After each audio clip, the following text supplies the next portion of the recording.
Muy buen día, queridos hermanos y hermanas. Sean bienvenidos a este su Rincón del Diácono. Los saludo con mucho afecto y cariño en este martes 4 de febrero de la semana cuarta de tiempo ordinario, pero en la que, como les decía ayer, estamos celebrando la memoria litúrgica de Santa Águeda, Virgen y Mártir. Continuamos meditando, como nos ha acompañado en estos días, en esta semana, la primera lectura de la carta a los Hebreos, capítulo 12, versículos del 1 al 4. Y sigue el tema de la fe. Nos recuerda en días pasados el ejemplo maravilloso de personas de fe, empezando por Abraham y Sara un día, y después nos hablaba de personajes como Gedeón, como Barú, como David, varios personajes, y de mujeres que por su fe habían tenido grandes logros. Pero hoy nos presenta el modelo por excelencia. Si en el Antiguo Testamento esos personajes eran modelo a seguir, hoy nos presenta el modelo por excelencia, que es Cristo Jesús. Dice, mediten pues en el ejemplo de aquel que quiso sufrir tanta oposición de parte de los pecadores y no se cansen ni pierdan el ánimo. Esto es bien importante, no se cansen ni pierdan el ánimo. Dice, porque todavía no han llegado ustedes a derramar su sangre en la lucha contra el pecado. O sea, a nosotros no nos toca vivir esa época en las que nos matan, nos dan la muerte civil a veces, el rechazo, el desprestigio. Pero el Señor nos dice, el modelo por excelencia es Jesús.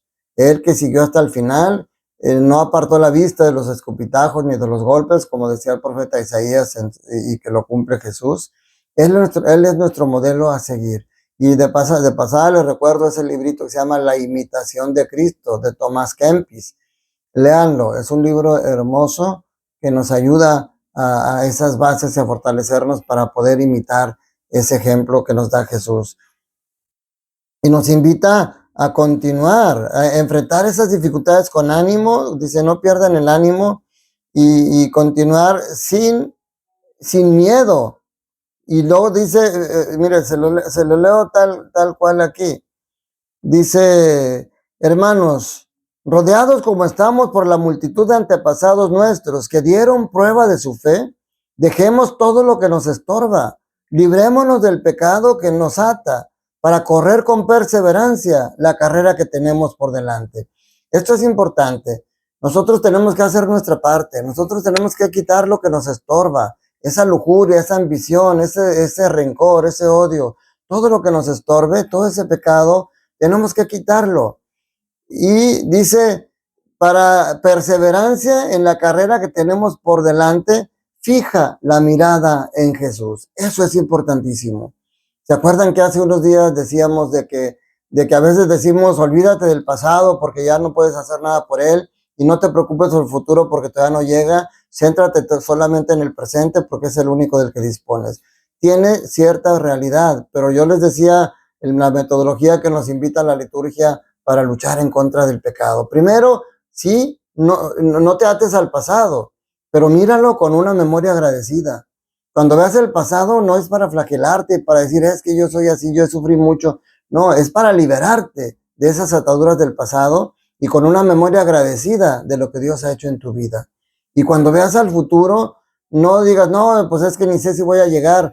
Mira en el futuro la recompensa que te espera si con perseverancia sigues luchando en contra del pecado en el presente. O sea, los tres periodos son importantes porque son las etapas que vivimos cronológicamente, pasado, presente y futuro. Pero recuerda que el tiempo de Dios es cairológico, es un eterno presente. Por eso todo lo que ocurrió en el pasado con Jesús sigue impactando nuestra vida en presente y nos prepara para la vida futura, para la vida eterna. La mirada puesta en Jesús, esa es la meta, nunca pierde de vista. Pedro iba caminando sobre el agua, viendo a Jesús, pero cuando apartó la vista de Jesús y se centró en los problemas, en el viento, en el mar, en el agua, se hunde. Esto te puede pasar si apartas la mirada de Jesús. La mirada puesta en Jesús, continuar nuestro camino, nuestra carrera, sabiendo que la meta que nos espera es con una recompensa hermosa. En el Evangelio de Marcos, capítulo 5, del 21 al 43, nos presenta el doble milagro que se le hace a la hija de Jairo y a una mujer enferma de flujo de sangre, la hemorroísa. mucho lo hemos meditado, pero siempre hay algo que podemos volver a tocar, siempre hay algo que recordar o algo nuevo que meditar. La palabra de Dios así es viva y es actual, a pesar de ser escrita hace muchos años. Y nos presenta los dos extremos de la salvación. Los dos, cuando hay un milagro, tiene que haber dos partes. Por un lado, la parte que puede hacer el milagro, la parte salvadora, la parte que tiene la característica de esa parte salvadora es que tiene la fuerza transformativa, la fuerza transformadora para lograr ese milagro que se necesita. Y eso es un hecho, Jesús lo tiene, Jesús puede operar cualquier milagro. Pero por otro lado está la persona necesitada, la persona favorecida, y esa sí tiene que tener otro requisito importante, que es la fe, y lamentablemente no siempre la tenemos, por eso no siempre se nos dan los milagros que pedimos. Y recordemos también que el milagro no es solamente que el Señor cumpla la voluntad de nosotros, sino que nosotros podamos cumplir la voluntad de Jesús. Y aquí, en estos dos milagros que hoy sucede, se presentan las dos cosas. Jesús como el que puede obrar el milagro, y en el caso de la mujer hemorroísa, que tenía una fe tan grande que decía, con solo tocar el manto podría quedar sana. Y efectivamente así sucedió. Por eso Jesús le dice, no tengas miedo, tu fe te ha salvado. Parte importante la fe. Y en Jairo igual, porque Jairo va a pedir ayuda por su hija moribunda, pero luego le dicen, tu hija ya murió, ¿para qué molestas al maestro? Y Jesús le dice, no tengas miedo, basta que tengas fe. No tengas miedo, no sé qué problema estés pasando ahorita, pero no tengas miedo, basta que tengas fe. Haz todo lo que esté de tu parte para poder superar esa situación, pero lo demás déjaselo en manos de Dios. No quites la mirada en Jesús y saldrás adelante de esto. Aquí Lucas resalta primero en el caso de la mujer, la fe tan grande, las dificultades que había para esa mujer y que no se rindió. Porque en primer lugar era una mujer. La mujer tenía poca relevancia, tenía poca importancia, y sin embargo ella dijo, yo merezco, yo puedo obtener la salud si toco el manto de Jesús, y fue en su búsqueda. Segunda cosa en contra de esta mujer es la desesperación, el desánimo que pudiera haber tenido después de que durante 12 años padecía ese flujo y de que había perdido casi toda su fortuna por estar buscando en donde no necesitaba, en médicos, en muchas cosas, y sin embargo ese desánimo se desaparece cuando ve a Jesús cerca de él y busca busca la salvación. Tercer punto en contra, era impura.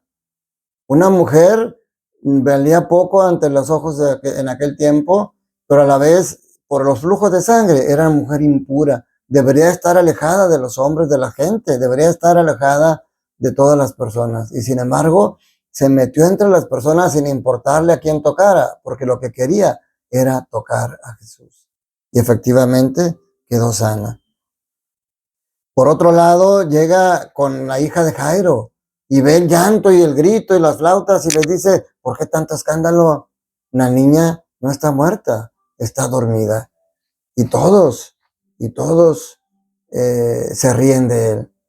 Claro, Jesús decía así, cuando Esteban es apedreado, dice, durmió en el Señor. Entonces, en aquel tiempo, la muerte es algo temporal, como el sueño. Del sueño te acuestas y en la mañana te levantas. De la muerte te acuestas y el día final te vas a levantar. O sea, por eso lo comparaban y por eso Jesús decía, no está muerta, está dormida. Y eso lo tenían claro en aquel tiempo. Tan es así que le llamaron cementerio al lugar donde depositaban a los muertos, porque la palabra cementerio significa dormitorio. Entonces recuerda esto, mi hermano, esto lo hemos meditado de otras maneras. Fíjate que como hoy Dios nos dio elementos diferentes para meditar estos dos milagros en este día. Pero lo principal que nos recuerda es eso, que nosotros somos siempre gente necesitada de Dios. Así necesitamos vernos como este jefe de sinagoga y como esta mujer enferma. Y saber que Dios, que Jesús, es el que tiene el poder para ayudarme. El mundo me podrá ayudar en cosas materiales nada más, pero Dios me puede ayudar en todo, en cosas materiales, en cosas espirituales. Él es el único que me puede ayudar a vencer el mal. Solamente de la mano del Señor podemos salir adelante. Y por eso tú y yo nos juntamos todos los días a meditar la palabra de Dios, a llenarnos de Él, a llenarnos de su amor y a motivarnos a estar siempre cerca de Él. Pero yo sobre todo te digo, a motivarte a que vayas a misa. Es bueno, que yo te agradezco mucho que me sigas a través de estas redes sociales y que me escuches. Te agradezco mucho que te suscribas, ya estamos pasando los 600 suscriptores. Te agradezco mucho que compartas estos videos. Te vuelves también tú en predicador, en mensajero, en heraldo, que lleva buenas noticias a la humanidad. Pero lo más importante es que seas seguidor de Jesús, que vayas a misa y que vayas para tener ese encuentro personal con Él, no solamente por cumplir un precepto, que vayas para tener ese encuentro personal con Él y salgas fortalecido en tu día a día para seguir luchando en contra del mal y sobre todo para seguir llegando el amor a tu familia y a todos los que te rodean.